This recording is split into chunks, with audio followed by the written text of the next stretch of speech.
Hi everyone, we are IRE Physics students. I'm Brian from Year 4. I'm Casey from Year 3. I'm Carol, also from Year 3. Today we will walk you through our physics research laboratories.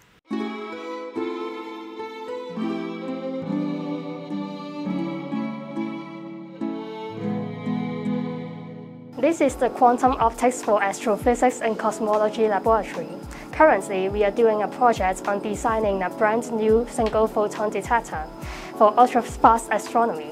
With this detector, we hope to capture the ultra-fast domain of astronomy. That is, we want to capture some signals that happen very quickly. For example, we would like to detect the light variations surrounding a black hole or transient astrophysical events like pulsars or fast radio burst optical counterparts. We hope to observe some signals that have never been observed before. And with this device, we hope we can solve some cosmic mysteries. So this is a telescope that our lab have purchased recently for local testing of our single photon imaging detector.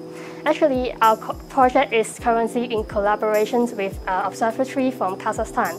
So whenever we have finished generations of detector, we will bring our detector to Kazakhstan for testing of the detector in their observatory. But if we cannot go to Kazakhstan, we can still test it in Hong Kong in HKUST with this equipment.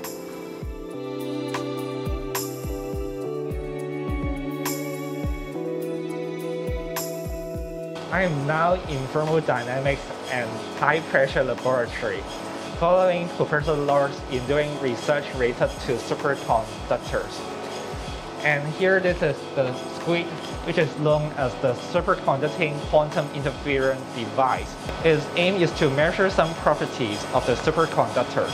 The working principle of it is to use the Josephson junction to measure very subtle magnetic field. And to cool the metal to a very low temperature, it used liquid helium as a cryogen.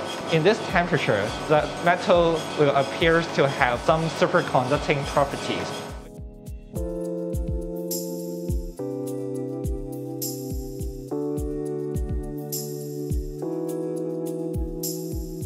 Hi everyone, welcome to the Django Thin Film Laboratory. This is a laboratory specialized in condensed matter physics experiments. In this field, we will usually investigate quantum effects in novel materials such as topological insulators or superconductors. And the first step to do this is to do the material growth or crystal fabrication. How do we do so? Well, one of the best techniques in the world is to use this machine, the MBE machine or molecular beam epitaxy. Let me show you how it works. Alright, so the first step we will use is to pick a small piece of substrate. And we'll use this substrate to put it through the door into the MBE tunnel. After we close the door, we will pump out the air inside to make it ultra high vacuum condition. At this moment, we will use this cut and rail system to transfer the piece of substrate into our nice growth chamber for the real crystal growth process. So now we have put the piece of sample into this growth chamber. And at the same time, we can see that there are some effusion cells right next to me. Those effusion cells are used to contain the elements for crystal growth. For example, if I want to grow something like a molybdenum diselenide MoSe2, then I will use one effusion cell for Mo molybdenum and one effusion cell for containing selenium Se.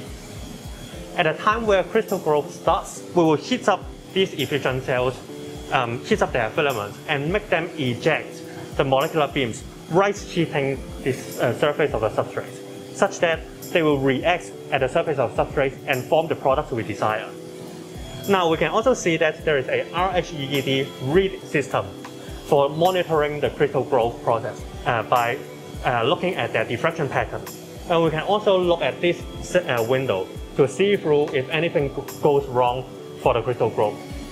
Finally, why is this chamber covered in aluminum foil? Well, that is because it is actually connected to liquid nitrogen. It is used to cool down the wall of the container such that when there is some reflected molecular beams hitting upon the chamber wall, it will stick onto the chamber wall and it will not reflect back onto our sample to contaminate it.